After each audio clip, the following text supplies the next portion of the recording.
আসসালামু আলাইকুম প্রিয় দর্শক, আপনাদের আমন্ত্রণ জানাচ্ছি RTV-র সরাসরি সম্প্রচারিত স্বাস্থ্য বিষয়ক পরামর্শমূলক অনুষ্ঠান সুস্থ থাকুন দেখবার জন্য। প্রিয় দর্শক, আমাদের অনেকের কাছেই প্রিয় ঋতু শীতকাল।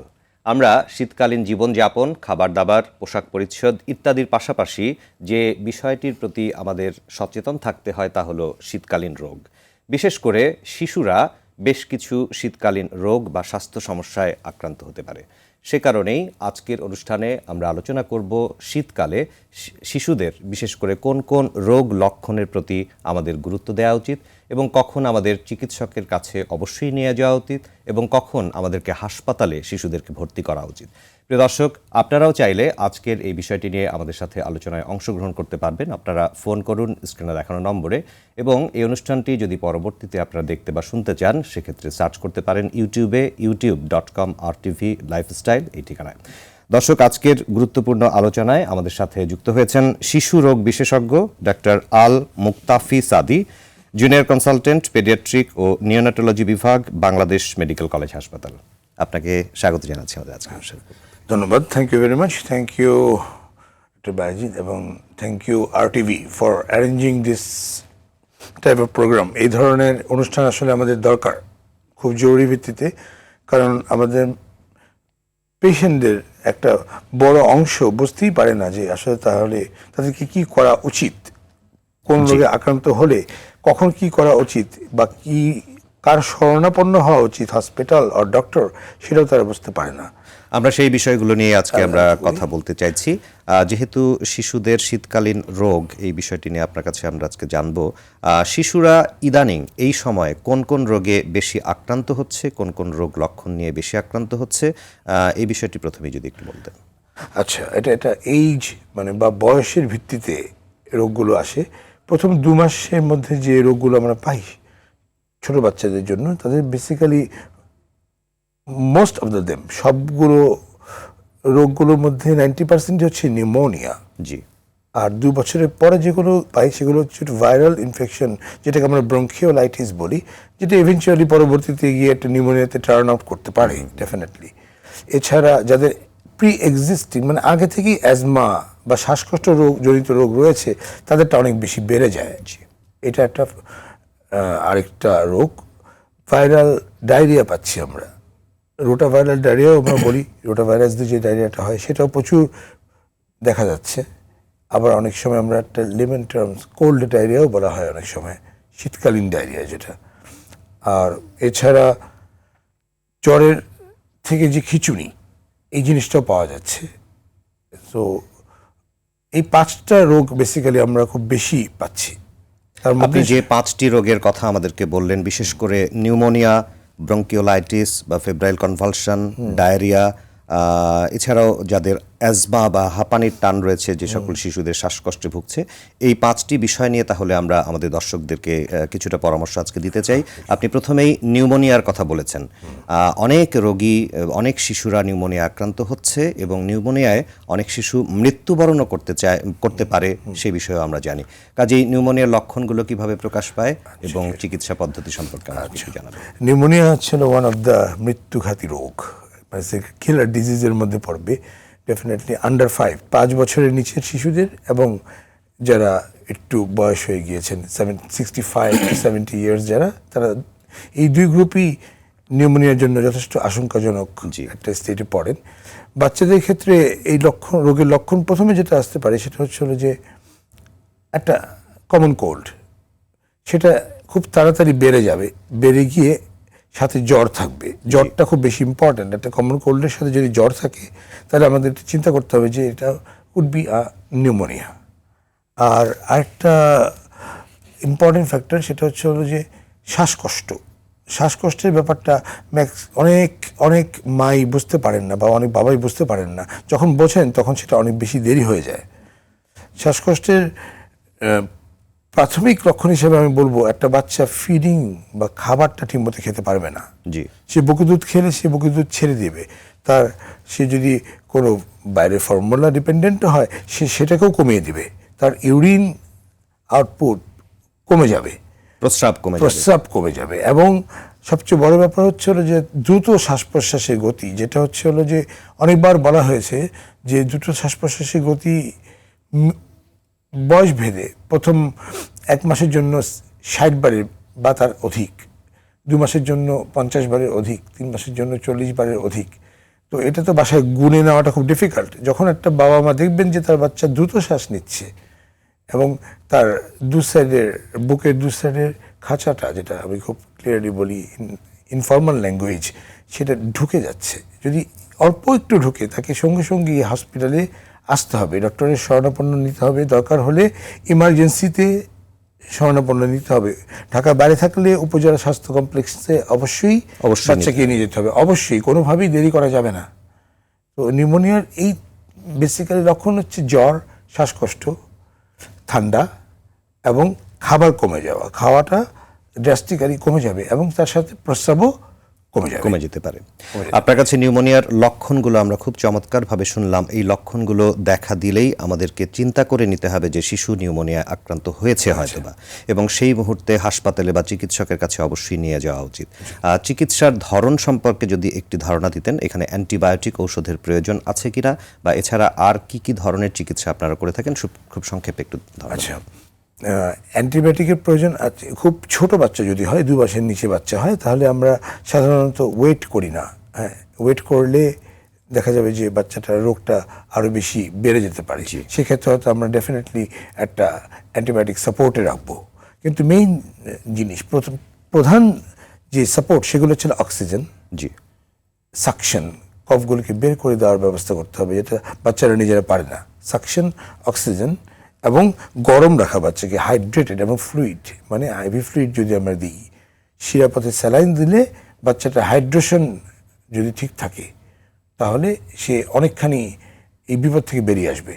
এক্স রে দেখার পরে যদি অ্যান্টিবায়োটিকের দরকার হয়, প্রয়োজন মনে হয়, তাহলে সেখানে সেটা দেওয়া যেতে পারে। জি, আপনার কাছে আমরা চিকিৎসার ধরন সম্পর্কেও ধারণা পেলাম, কিন্তু নিউমোনিয়া সম্পর্কে অবশ্যই আমাদের প্রথম থেকেই সচেতন থাকা উচিত, কারণ এটি একটি প্রাণঘাতী রোগ হিসেবে বিবেচিত, সেটি আমরা সকলেই জানি। আরেকটি বিষয় আমরা খেয়াল করি যে অনেক সময় শ্বাসকষ্ট হচ্ছে কিন্তু কোনোভাবেই উন্নতি হচ্ছে না, বা চিকিৎসায় কিছুটা আমরা কিভাবে করব বুঝতে পারছি না, যেটিকে আপনারা ব্রঙ্কিওলাইটিস হিসেবে বা ভাইরাল ইনফেকশন হিসেবে ডায়াগনোসিস করেন। ব্রঙ্কিওলাইটিস হলে তাহলে শিশুদের লক্ষণগুলো কিভাবে প্রকাশ পাবে এবং চিকিৎসার ধরনের মধ্যে পার্থক্য কি রয়েছে, আমরা কিভাবে বুঝবো? আচ্ছা, ব্রঙ্কিওলাইটিস তো ভাইরাস দিয়ে হচ্ছে, হ্যাঁ, মোস্টলি আরএসভি ভাইরাস। সো ব্রঙ্কিওলাইটিসের যে লক্ষণ, সেটা একটু নিউমোনিয়ার চেয়ে ড্রামাটিক, একটু বেশি, দেখে মনে হবে যে অনেক বেশি অসুস্থ বাচ্চাটা। কারণ ব্রঙ্কিওলাইটিসে প্রচুর কফ বা সিক্রেশন আসে, যে কারণে বাচ্চাকে একটা নিউমোনিয়ার বাচ্চার তুলনায় আরও বেশি অসুস্থ লাগে। আচ্ছা, তো ব্রঙ্কিওলাইটিসের জন্য সবচেয়ে ইম্পর্টেন্ট ট্রিটমেন্ট সেটা হচ্ছিল যে অক্সিজেন, জি, ফার্স্ট। সেকেন্ড ওয়ান হচ্ছিল সাকশন, সব কফগুলো ক্লিয়ার করতে হবে পিরিয়ডিক্যালি। এটার জন্য আসলে বেসিক্যালি আমি রেকমেন্ড করি যে একটা হসপিটালাইজেশন অথবা উপজেলা স্বাস্থ্য কমপ্লেক্সে কারো তত্ত্বাবধানে রাখা বাচ্চাটাকে। এবং ব্রঙ্কিওলাইটিসের জন্য অ্যান্টিবায়োটিকটা খুব একটা জরুরি কিছু না। হ্যাঁ, এবং ওই যে যেহেতু এটি ভাইরাল এবং ফ্লুইড, মানে হচ্ছিল স্যালাইনের মাধ্যমে যদি আমরা তার পানি শূন্যতা রোধ করতে পারি তাহলে, এবং গরম রাখা, এই 4টা জিনিস যদি হয় তাহলে ব্রঙ্কিওলাইটিস আমরা অনেকখানি কন্ট্রোল করতে পারি। যদিও এটা একটু দেখতে ভীতিপ্রদ নিউমোনিয়ার তুলনায়, বাট উপযুক্ত মেজারগুলো নেওয়া গেলে bronchiolitis can be treated well. জি, আমরা অনেক সময় ডায়াগনোসিস করতে বা বাসা বাড়িতে আমরা যদি নিউমোনিয়া হিসেবে সেটিকে ট্রিটমেন্ট করতে চাই, বা বাবা মারা যদি সেরকম মনে করেন, তাহলে ভুল হয়ে যেতে পারে। চিকিৎসকের শরণাপন্ন থেকেই আসলে কোনটি নিউমোনিয়া বা কোনটি ব্রঙ্কিওলাইটিস সেটি ডিফাইন করা উচিত বা সেটি ডায়াগনোসিস করা উচিত, সেই পরামর্শ আপনি দিয়েছেন। আরেকটি বিষয়ে আলোচনায় করতে চাই, শ্বাসকষ্ট, শিশুদের শ্বাসকষ্ট, যাদের অ্যাজমা বা চাইল্ডহুড অ্যাজমা রয়েছে বা শিশুদের শ্বাসকষ্টজনিত সমস্যা রয়েছে। এই শ্বাসকষ্ট হলে শিশুরা তো নেবুলাইজ করতেও পারে না, বা শিশুদেরকে ম্যানেজ করাটাও কষ্টকর হয়ে যায় আমাদের জন্য। কাজেই যাদের অ্যাজমা রয়েছে তাদের ক্ষেত্রে ম্যানেজমেন্ট কীরকম হতে পারে বা চিকিৎসা পদ্ধতি কীরকম হতে পারে? অ্যাজমা ক্ষেত্রে যদি একটা বাচ্চা আগে থেকেই ডায়াগনোসড থাকে, যে আপনি জানেন যে বাচ্চাটার অ্যাজমা আছে, দ্য ফ্যামিলি হিস্ট্রিতে অ্যাজমা আছে, অথবা সে কোনো মেডিকেশনে আছে, তাহলে এটা আমাদের জন্য একটু ইজিয়ার হয়ে যায়। জি। আর যদি একটা নিউ কেস আসে, তাকে চট করে অ্যাজমা লেভেল করাটাও একটু ডিফিকাল্ট। তাকে হয়তো আমরা একটা রেসপিরেটরি ট্র্যাক্ট ইনফেকশন হিসেবে কন্ট্রোল করব আগে, pneumonia, bronchiolitis, what ever it is. তবে অ্যাজমাতে যেটা হয় যে সিভিয়ার শ্বাসকষ্ট হচ্ছে। অনেক বেশি, হ্যাঁ। সো একটু ওল্ডার চাইল্ডগুলোতে হয়। ইনফ্যান্টাইল অ্যাজমা বা 1 বছরের মধ্যে যে অ্যাজমা সেগুলো আমরা পাই, কিন্তু অ্যাজমার মূল ট্রিটমেন্টটা হচ্ছে হলো যে অক্সিজেন নেবুলাইজেশন সালবোটামল। ডেফিনেটলি সেটা 7 মাসের পরে, 7 মাসের আগে সালবোটামল খুব একটা রেকমেন্ড আমি করি না। আর থার্ড থিং হচ্ছে হলো স্টেরয়েডস।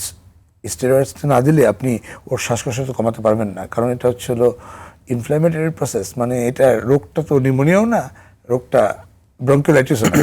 আমি যদি স্টেরয়েড দিই তখন দেখা যাবে যে একটা বাচ্চা আকস্মিক শ্বাসকষ্ট যদি একেবারে, হয়, হ্যাঁ, acute respiration, সেটা 10 মিনিটের মধ্যে কমে যাবে। জি। ইনশাআল্লাহ। আপনার কাছে আমরা এই ধারণাটিও পেলাম যে শ্বাসকষ্ট হলে আসলে কিভাবে চিকিৎসা করা উচিত। আমরা যে 3টি রোগ নিয়ে ইতোমধ্যে আলোচনা করলাম সেটি হচ্ছে যে নিউমোনিয়া, ব্রঙ্কিওলাইটিস এবং অ্যাজমা। তো এই 3টি রোগ যাতে না হয়, শিশুরা যাতে এই রোগ থেকে প্রতিরোধ থাকতে পারে বা রোগ থেকে দূরে থাকতে পারে, সেজন্য আপনার কি পরামর্শ রয়েছে, বা আমাদের অভিভাবকদের জন্য যারা শিশুদেরকে লালন পালন করছেন এই শীতকালে তাদের জন্য কি পরামর্শ রয়েছে, ছোট্ট করে একটু বলবেন? আচ্ছা, এটা খুব ব্রড টপিক, আমি ছোট করে বলি।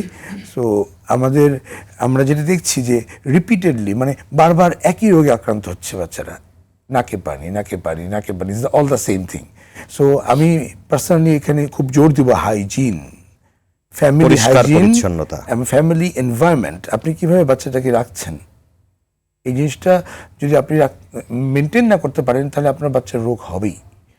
সো খুব ছোট বাচ্চার ক্ষেত্রে নিয়ম হচ্ছে হলো যে তাকে আপনাকে খুব বেশি ওভার র্যাপড করে আপনি রাখবেন না, বেশি কাপড় চোপড় পরিয়ে রাখবেন না। আপনি রুম হিটার ইউজ করেন, যদি আপনার ডিহিউমিডিফায়ার না থাকে তাহলে রুম হিটারের সাথে এক বালতি পানি রেখে দেন, যাতে জলের বাষ্পর ইয়েটা ঠিক মতো থাকে, সামঞ্জস্যটা।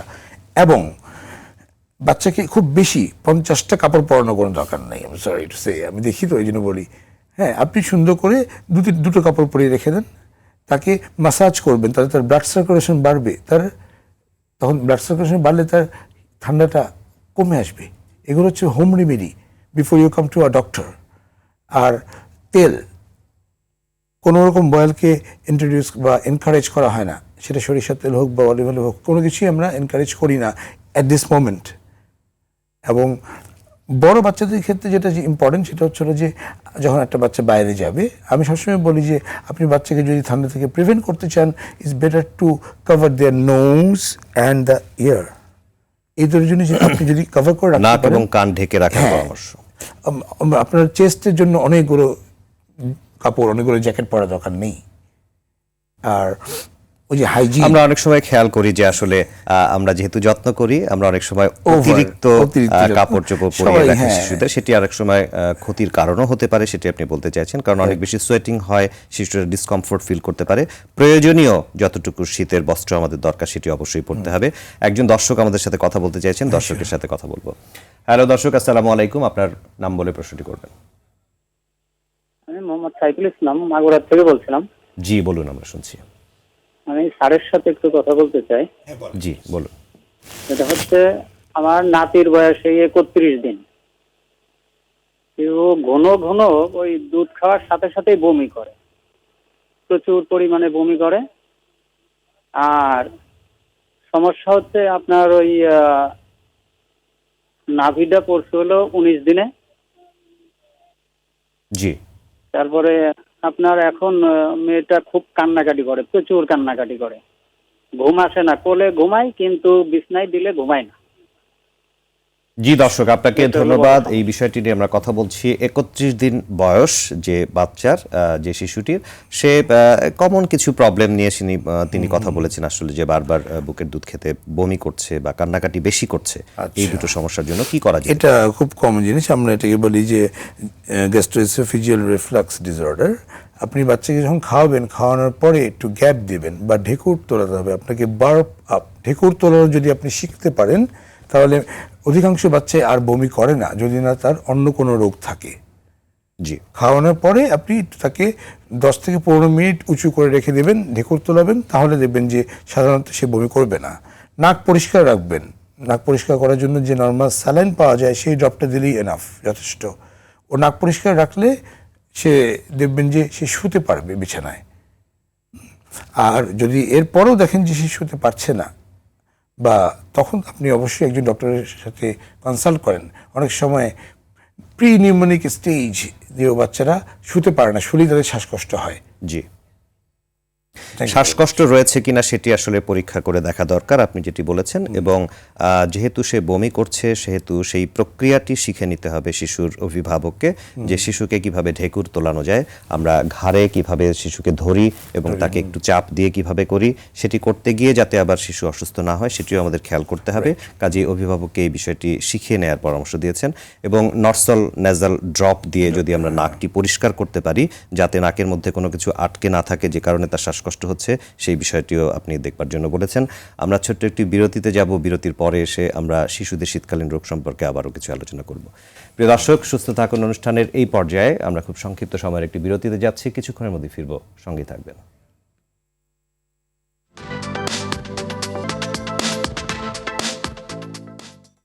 প্রিয় দর্শক, বিরতির পর আবারও আপনাদের স্বাগত জানাচ্ছি সুস্থ থাকুন অনুষ্ঠানের আজকের পর্বে। আজকে যে গুরুত্বপূর্ণ বিষয়টি নিয়ে আজকে আমরা কথা বলছি, শিশুদের শীতকালীন রোগ। আমাদের সাথে আলোচনায় যুক্ত হয়েছেন শিশু রোগ বিশেষজ্ঞ ডাক্তার আল মুক্তাফি সাদি। আমরা বিরতির পূর্বে নিউমোনিয়া, ব্রঙ্কিওলাইটিস এবং শিশুদের অ্যাজমা বা হাঁপানি সম্পর্কে একটু পরামর্শ পেয়েছিলাম আপনার কাছে। আমরা জ্বর সম্পর্কে সকলেই জানি বা শিশুরা অনেকেই জ্বরে আক্রান্ত হন, কিন্তু আমরা একটি বিষয় নিয়ে খুব সচেতন বা খুব তীক্ষ্ণভাবে সচেতন থাকতে চাই, সেটি হচ্ছে শিশুদের ফেব্রাইল কনভালশন বা কাঁপুনি বা ঝাঁকুনি হয় যে জ্বরের কারণে। সেই জ্বর সম্পর্কে আমাদেরকে একটু ধারণা দেবেন, কখন আসলে শিশুদের জ্বরের সাথে এই কাঁপুনি চলে আসে এবং তখন কি করা উচিত? আচ্ছা, এটা আসলে একটু কঠিন সমস্যা বাবা মার জন্য। কারণ খিচুড়ি এই জিনিসটা যে কখনো দেখেনি তার জন্য আসলে খুবই ভীতিপ্রদ একটা ব্যাপার। হ্যাঁ, জি। সেটা সন্তান হোক আর যাই হোক না কেন। সো এই জ্বরটা, এই খিচুড়িটা, জ্বরের যে খিচুড়ি, উইচ ইজ অ্যাকচুয়ালি মানে 98% কোনো সমস্যা করে না, ইভেনচুয়ালি বেনাইন একটা কন্ডিশন।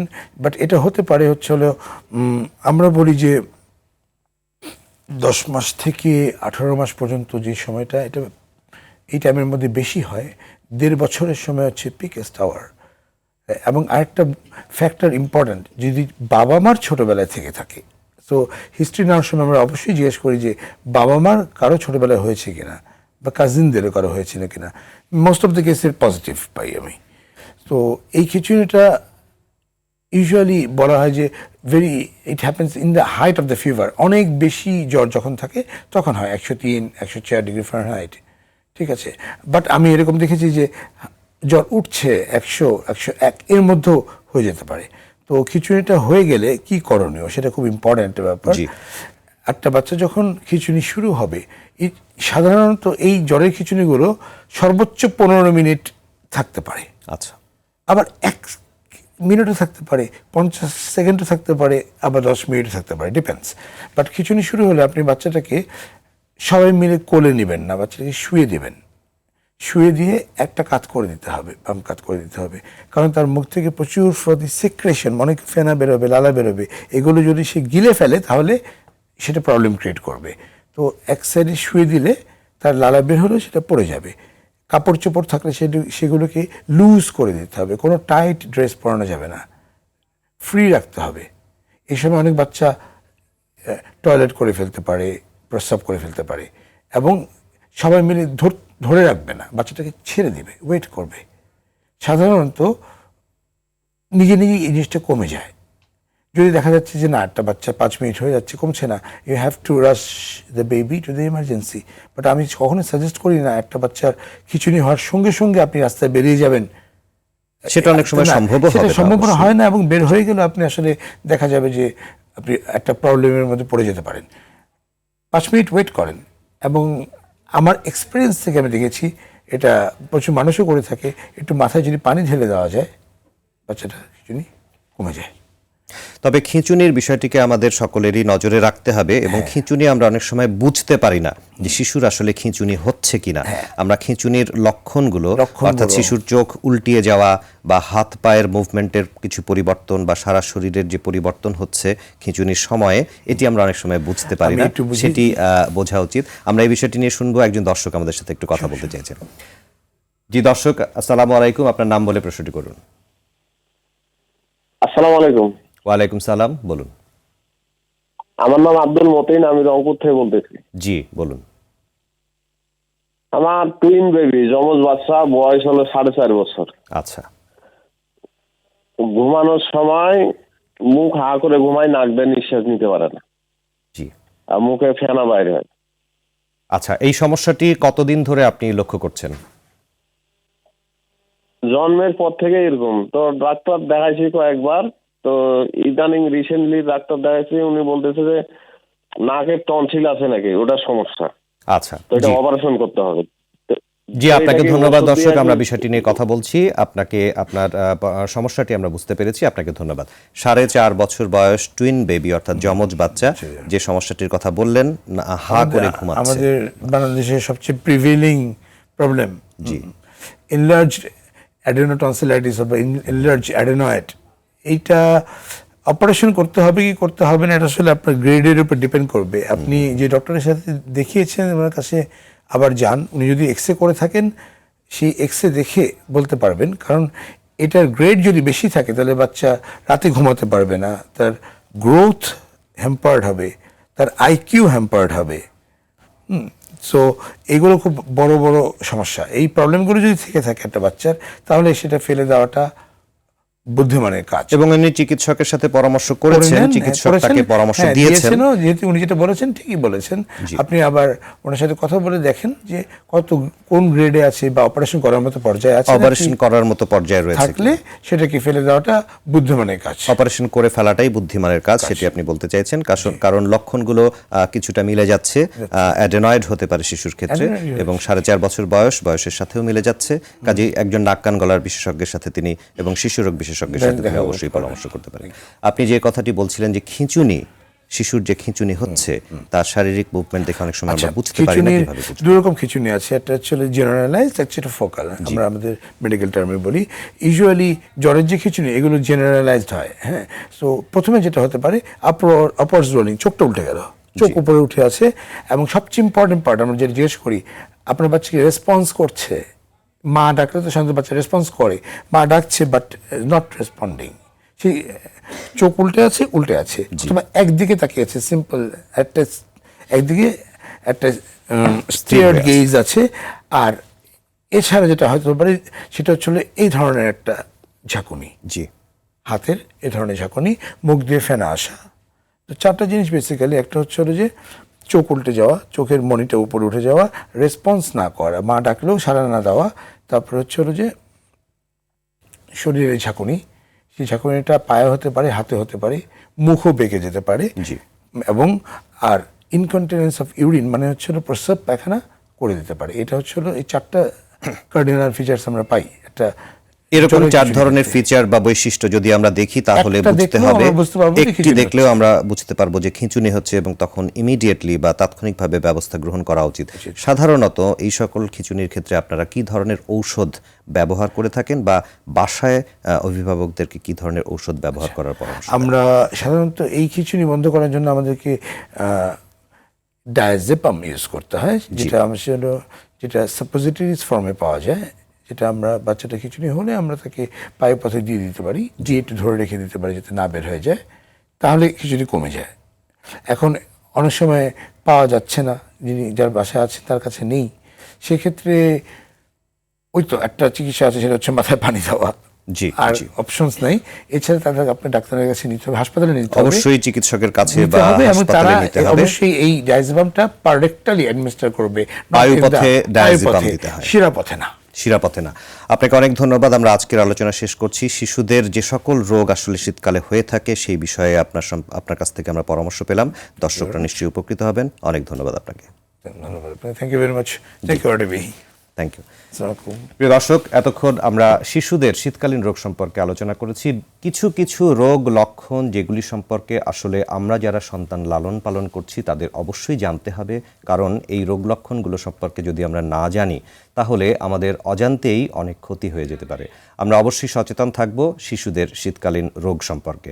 প্রিয় দর্শক, আপনাদের সকলকে ধন্যবাদ আজকের অনুষ্ঠানটি উপভোগ করবার জন্য, এবং আগামী সপ্তাহে সুস্থ থাকুন দেখবার আমন্ত্রণ জানিয়ে আজকের মতো বিদায় নিচ্ছি। আল্লাহ হাফিজ।